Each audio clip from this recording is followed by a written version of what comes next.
Papito Dios, gracias que tú nos levantas, nos ayudas, nos sustentas, nos fortaleces. Estamos aquí confiando en ti, Señor, esperando cada segundo de nuestra vida solamente en ti. Hoy ponemos esta reunión en tu presencia, en tus manos, que seas tú glorificándote, que seas tú hablando, Señor, que seamos siervos diligentes, que podamos hacer la obra como tú la quieres. Bendice, inspira y fortalece a los que se han de conectar, a sus familias, Señor, para que todos seamos fortalecidos en ti. Gracias, Señor Jesucristo. Amén. Amén. Bien, anoche veíamos el hecho de que estamos bajo una prueba por todas las cosas que están sucediendo en los últimos años sobre el planeta Tierra. Y estábamos tratando de aplicar esas circunstancias a la enseñanza sobre que el Señor está probando a su iglesia. Está mirando la fe de cada uno y de acuerdo a eso está ayudándolo a que se defina. Hoy vamos a continuar entonces con la segunda parte del tema, que es el trato de Dios. Tenemos que entender primero qué es el trato. El trato de Dios es todo lo que Dios permite para enderezar mi camino, si es que se ha desviado ligeramente o mucho. Segundo, para fortalecerme, para darme cada vez más paciencia, más sabiduría, más comprensión de las cosas espirituales. Y la tercera gran cosa que es importante es el trato sirve para enseñarme a depender de Dios. A través de las pruebas yo me aferro más al Señor, entiendo que sin Él no puedo hacer nada y mi relación se va fortaleciendo, se va estrechando. Cuando yo estoy bien, cuando nada me está molestando, suelo descuidar mi relación con Dios. Por esa razón Él permite muchas veces que vengan sobre nosotros cosas un poco difíciles para que esta relación termine fortalecida. Estas tres cosas están en contraposición a lo que suele ocurrir, que es que yo me pregunto entonces, ¿por qué esto me está pasando a mí? No entiendo. ¿Qué tragedia esto que me pasa? Y no sé qué hacer en esta situación. Esas son preguntas muy rutinarias, pero que no tienen ningún sentido para el cristiano maduro. El cristiano maduro ya entiende, ya enfoca de una forma mucho más espiritual, mucho más con la visión de Dios lo que es el trato. En vez de que el trato se convierta en algo desagradable, bueno, desagradable puede que lo sea, pero en algo negativo, el cristiano maduro empieza a ver las bendiciones que vienen detrás de ese trato. Nos lo va a decir la palabra de hoy. Empezamos con Hebreos 12. Vamos a leer primero versículo del 1 al 4 y después del 11 al 13. Hebreos 12, 1. Por tanto, puesto que tenemos en derredor tan grande nube de testigos, despojémonos también de todo peso y del pecado que tan fácilmente nos envuelve y corramos con paciencia la carrera que tenemos por delante. Puestos los ojos en Jesús, el autor y consumador de la fe, quien por el gozo puesto delante de él soportó la cruz, despreciando la vergüenza, y se ha sentado a la diestra del trono de Dios. Consideren pues a aquel que soportó tal hostilidad de los pecadores contra él mismo, para que no se cansen ni se desanimen en su corazón. Amén.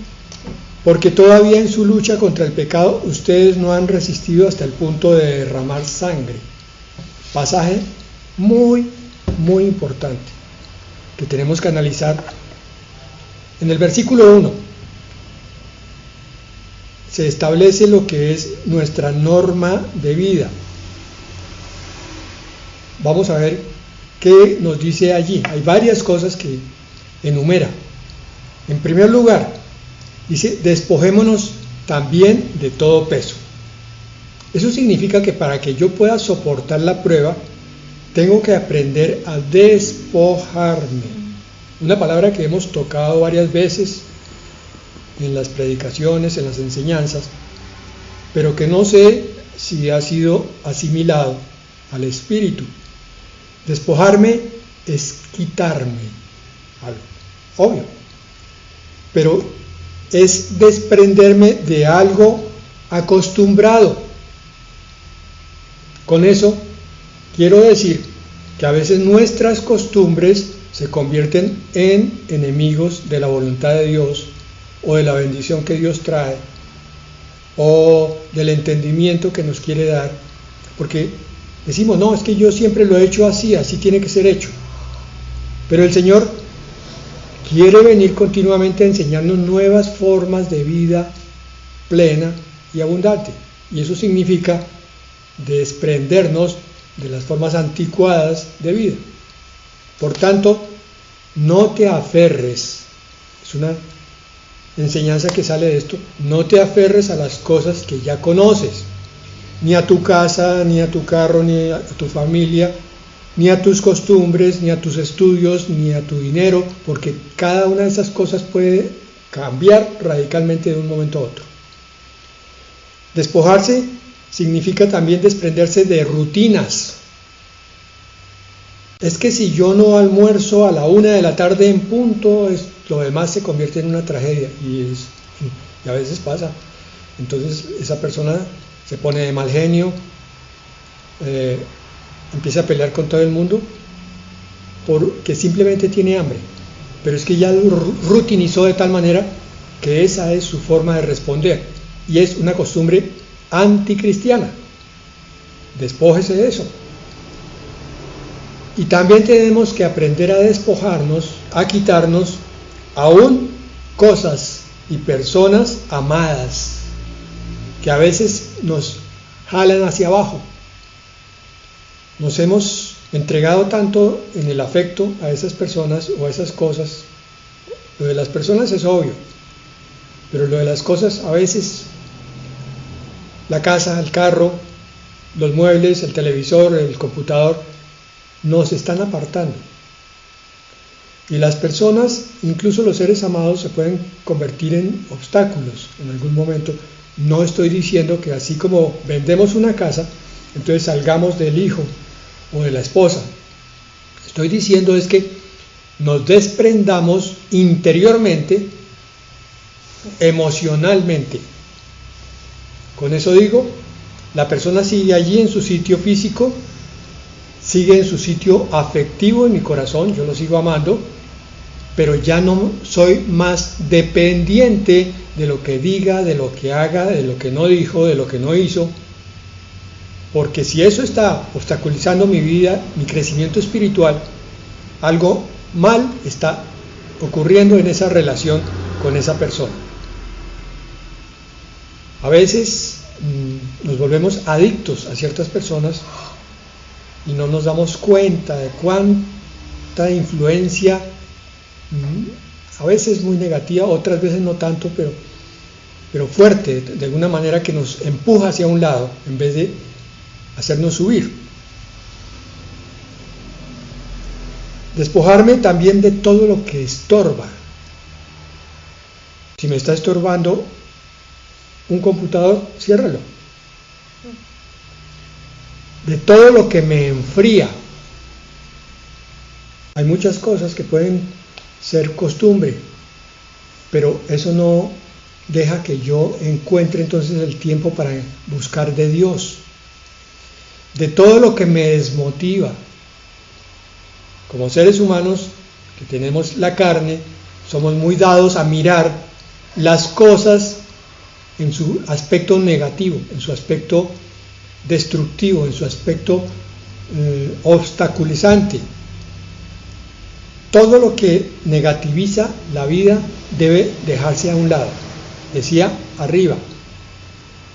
Por tanto, puesto que tenemos en derredor nuestro tan grande nube de testigos, despojémonos también de todo peso. ¿Qué es la nube de testigos? Me salté esa parte. La nube de testigos son los ángeles del cielo, los santos que están mirando desde arriba y los santos que están mirando aquí abajo. También están incluidos ahí hasta los incrédulos. Es tu testimonio. La nube de testigos es aquellos que miran tu testimonio como creyente, como cristiano, como viviendo la vida de Cristo. Por eso tienes que despojarte para que ellos puedan ver un buen testimonio. Decía, entonces, despojémonos del peso y del pecado que tan fácilmente nos envuelve. Entonces tengo yo que apartarme ahora de toda tentación, de toda ocasión de pensar, mirar, oír, hablar o actuar mal. Uy, pastor, pero es que esa es una vida muy aburrida. Sí, hermano, como lo estás viendo desde la carne, parece aburrido. Pero si tú te metes en ese experimento de ver si lo que dice la palabra es verdad y empiezas a vivir espiritualmente, vas a descubrir que ese despojarse y que ese apartarse te va llenando de una fuerza interior, de una vida renovada, de una alegría de vivir, de una realización y de una paz que no conocías. Entonces, no critiques lo que no conoces. Hasta que no lo compruebes, no digas, eso es aburrido. Y en tercer lugar decía, corramos con paciencia la carrera que tenemos por delante. Es decir, no quedarme quieto, ni tampoco caminar, sino correr diligentemente y con perseverancia el resto del tiempo que tenemos. ¿De qué estamos hablando? De cómo soportar las pruebas. Resumo, tengo que quitarme las cosas que me estorban, tengo que apartarme del pecado y tengo que correr con paciencia cada día. Porque si no hago eso, no voy a poder soportar la presión de una prueba que venga. Una enfermedad, una pérdida, me van a apartar. No estoy listo, no estoy haciendo las cosas que debo. Si yo estoy en un bote en el mar y empieza a entrarle agua, yo tengo que hacer dos cosas. Primero, ver cómo tapo la entrada de ese agua. Y segundo, sacar el agua que ya entró.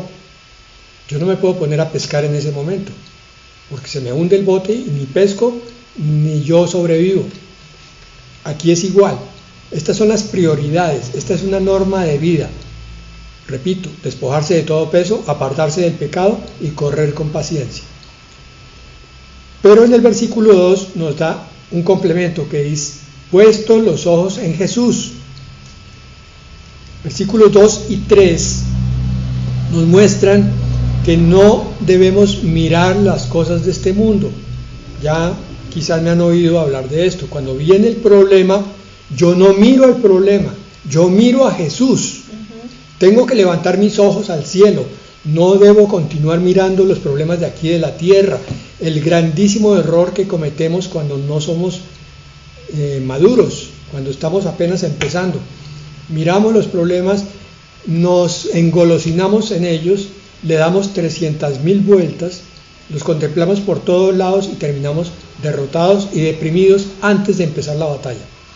Aquí el Señor dice, mírenme a mí, con un propósito, mirándolo como ejemplo de vida y hablando continuamente con Él.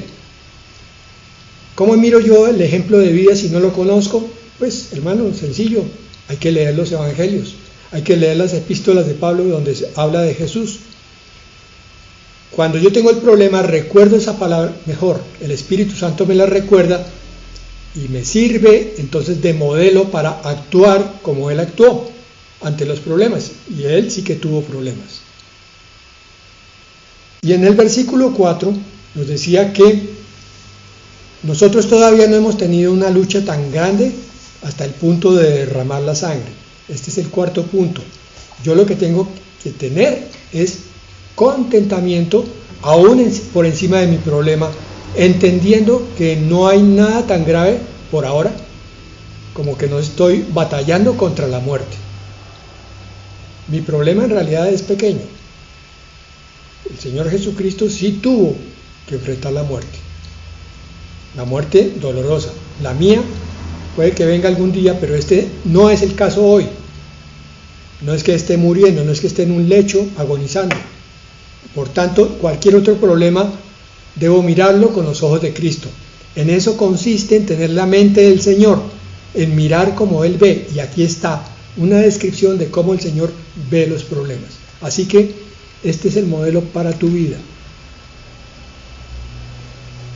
En el versículo 11 hasta el 13 continúa el mismo capítulo de Hebreos que trata sobre la disciplina de Dios, o sea, el trato de Dios sobre nosotros.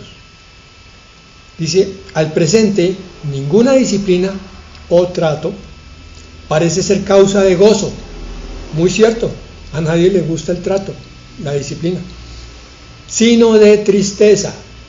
Sí, podemos sentirnos derrotados, aplastados, agobiados, pero miren lo que la palabra dice, no nos detengamos ahí.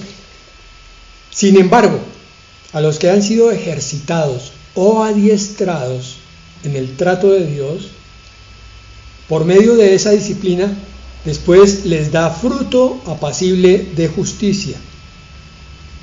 Entonces, hermanos, todo trato, y este trato que estás sufriendo tú, y este trato que está sufriendo la iglesia estos 2 años, es una bendición, que va a dar fruto de justicia en los verdaderos hijos de Dios, es decir, va a enseñarnos a obrar rectamente. El versículo 12 dice entonces, por tanto, lo cual quiere decir, como consecuencia de haber entendido lo que antes se enseñó, fortalezcan las manos débiles y las rodillas que flaquean. O sea, por tanto, mira que te mando que te esfuerces y seas valiente. Josué 1:8.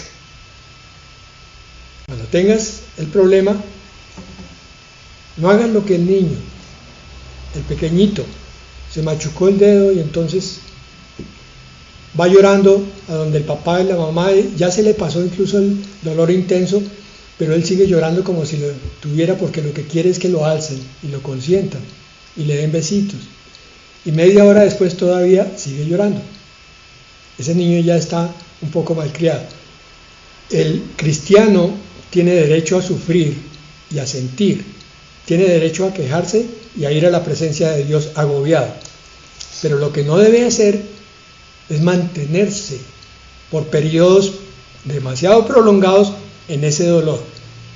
Cayó, se torció el tobillo, saca la patica del hueco, se soba el tobillo, se echa una cremita y trata de seguir caminando con un bastón. Y no mira el dolor, sino mira el camino que tiene que continuar recorriendo. Versículo 13 dice, y hagan sendas derechas para sus pies, para que la pierna coja no se descoyunte, sino que sane. ¿Qué quiere decir eso? Hagan sendas derechas, caminen por donde es. Segunda de Pedro 1:10 nos lo va a explicar. Así que, hermanos, sean cada vez más diligentes para hacer firme su llamado y elección de parte de Dios. Porque mientras practiquen estas cosas, nunca caerán. Decían ahí, hagan sendas derechas para sus pies. Practiquen lo que la palabra de Dios les enseña y verán que entonces los golpes, al verlos con la vista de Dios, se reciben mucho mejor. Y el versículo 11 dice, pues de esta manera les será concedida ampliamente la entrada al reino eterno de nuestro Señor y Salvador Jesucristo. Lo cual quiere decir que son 2 entradas, la del reino de Dios aquí y ahora, y el reino de Dios cuando Cristo venga por su iglesia. Haciendo estas cosas, estás garantizando la entrada. Pero un momentico, pastor, yo no entiendo. ¿Luego acaso uno no es salvo, siempre salvo? Hermanos, ese ha sido uno de los grandes problemas y quebraderos de cabeza del siglo XX y XXI. La teología antes era muy clara con respecto a esto.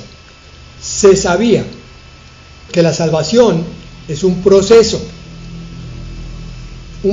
que empieza en el momento que el perdido acepta al Salvador con su boca y su corazón, pero que continúa cuando ese ahora nuevo cristiano se mantiene en la fe pegado a su Señor y trabaja día con día con Él. La salvación es un proceso, pero en el siglo XX y XXI entonces se trató de meter una doctrina errada, falsa, en la cual se mostraba la salvación como un instante. Tú pasaste allá al frente, el pastor te hizo recitar una oración que tú ni entendiste, pero dijiste amén, ya eres salvo.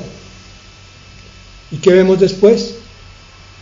Dice que salvos que continúan pecando como los perdidos, salvos que continúan odiando, peleando, contendiendo, robando, mintiendo, como los perdidos, salvos entre comillas, que no se les ve una vida transformada. ¿Por qué razón?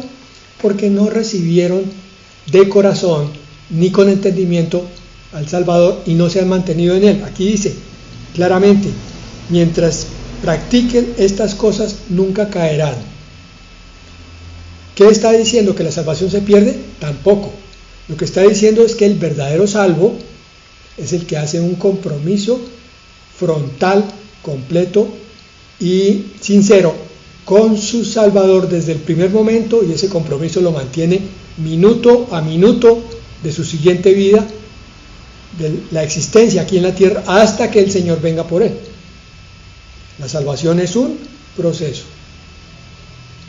Así, de esta manera le será concedida ampliamente la entrada al reino de Dios aquí y ahora, lo que ya hemos visto, justicia, paz y gozo, y al reino de Dios allá, que es la salvación definitiva.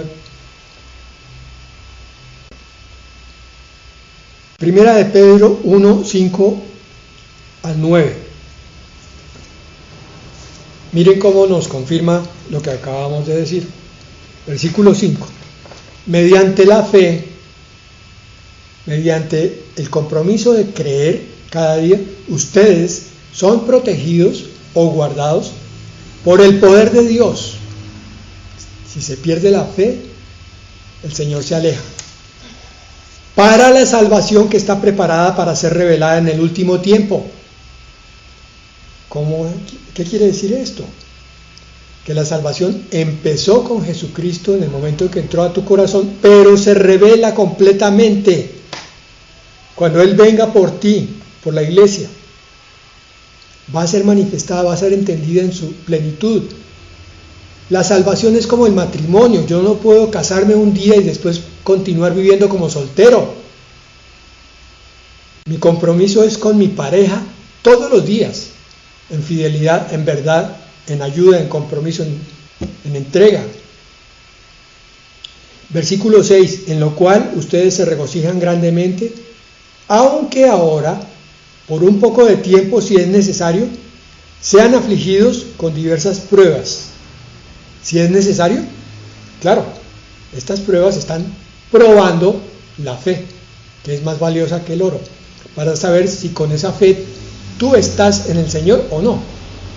El que no es de Cristo se va, se aparta, se aleja.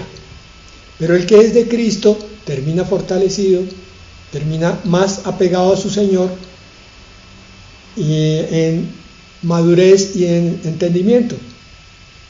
Versículo 7, para que la prueba de la fe de ustedes, más preciosa que el oro, que perece, aunque probado por fuego, sea hallado, que resulta en alabanza, gloria y honor en la revelación de Jesucristo, a quien sin haber visto ustedes lo aman, y a quien ahora no ven, pero creen en Él y se regocijan grandemente con gozo inefable. Amén. Y lleno de gloria.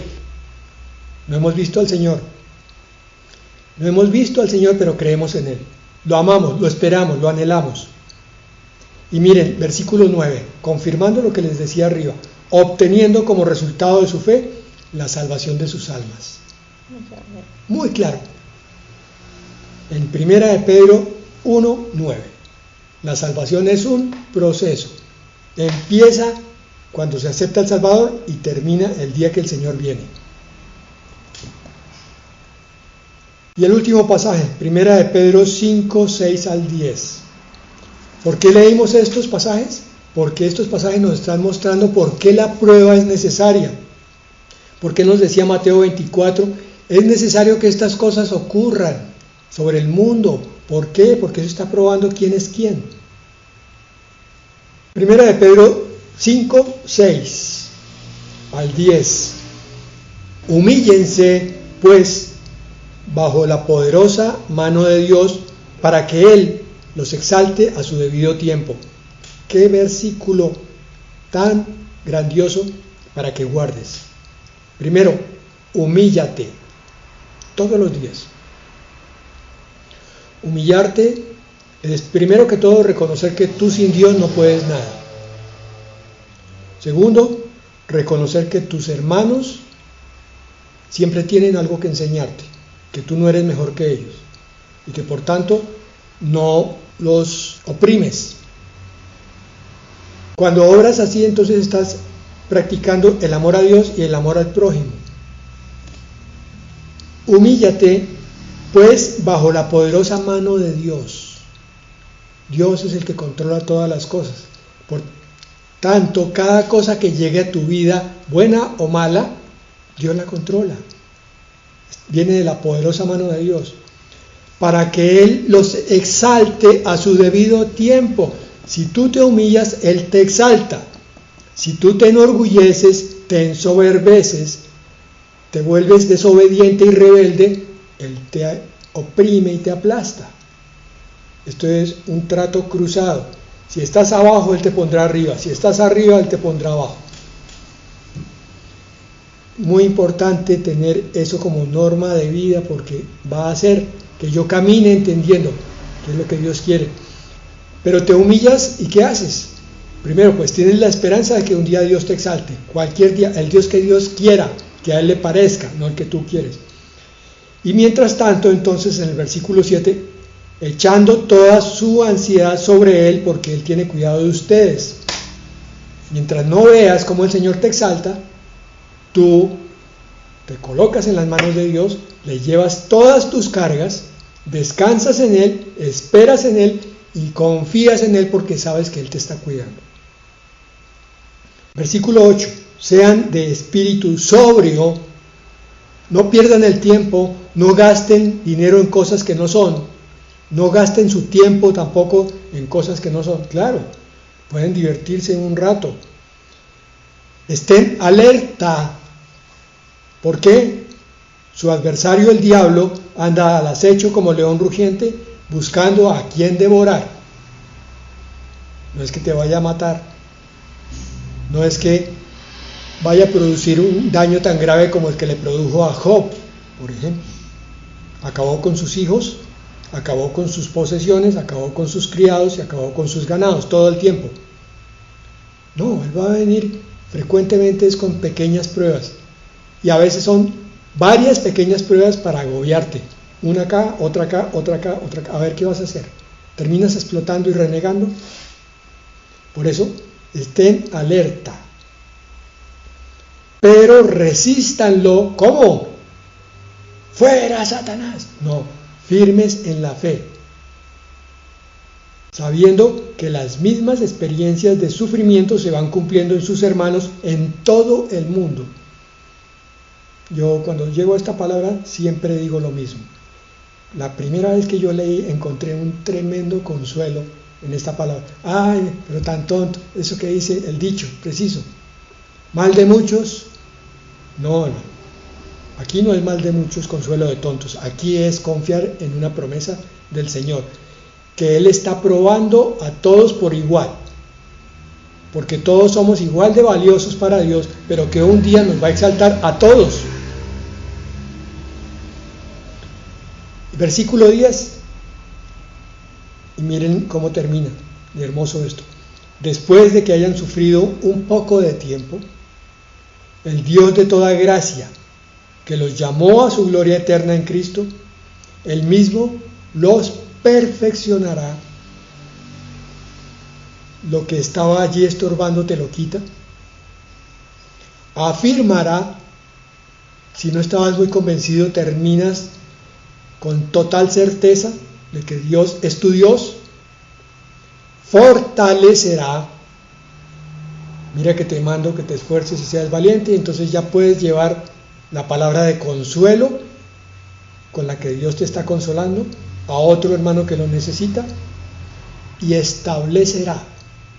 El establecimiento se basa bien en que tu ministerio, el que Dios te dé, cualquiera que sea grande o pequeño, que tú tienes un ministerio, ya lo sabes, que la mayoría de los ministerios son el de ser padre de familia o madre de familia o hijo de familia. Se establece ese ministerio ya con firmeza, con sabiduría y con madurez. Entonces ya se es justo, se es un buen instrumento de Dios para enseñar la justicia de Dios. O el establecimiento final, que es el de ser llevados al gozo eterno.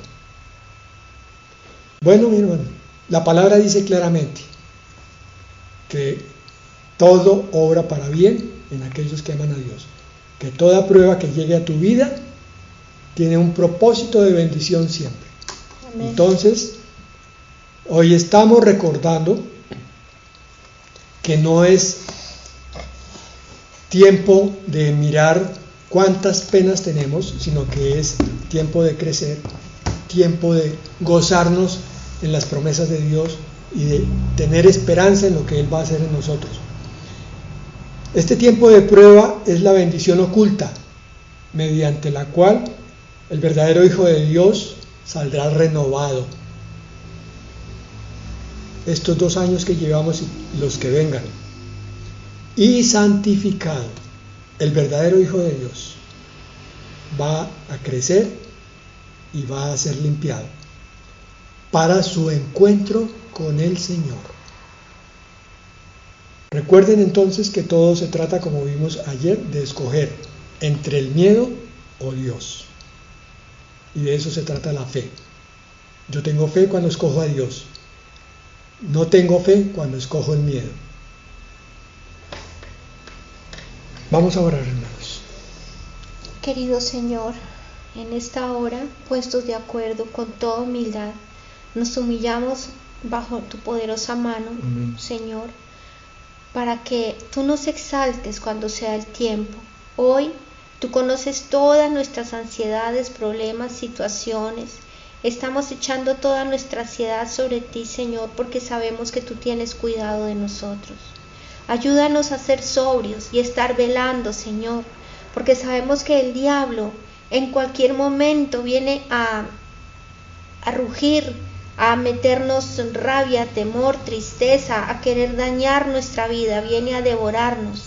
Pero, Señor Jesucristo, tú nos dices que resistamos firmes en la fe, Señor, porque estos padecimientos que hoy tenemos se están cumpliendo en todo el mundo. Estamos siendo probados, estamos siendo trillados. Estás, Señor, sacudiendo el sedazo para saber quiénes de nosotros vamos a resistir. Ayúdanos, Señor, porque tú eres el Dios de toda gracia. Tú nos llamaste a tu gloria eterna en el nombre de Jesús, Señor. Y este padecimiento, esta pequeña tribulación, estos problemas que tenemos son por un poco de tiempo. Esto pasará, Señor, y a través de todo esto tú nos estás perfeccionando, Señor. Afirma a tu iglesia en el mundo entero, afirma a nuestras familias, afirma al redil, a estas almas que vienen a escuchar tu palabra, que sean fortalecidas y que nada las haga retroceder. Establécelas en tu reino para siempre, porque tú mereces toda la gloria, todo el honor, todo el imperio, Señor, por los siglos de los siglos. Te damos gracias. Graba tu palabra en nuestros corazones y permítenos levantarnos, seguir adelante, porque tú lo mereces todo. Gracias, Señor Jesucristo. Amén. Amén.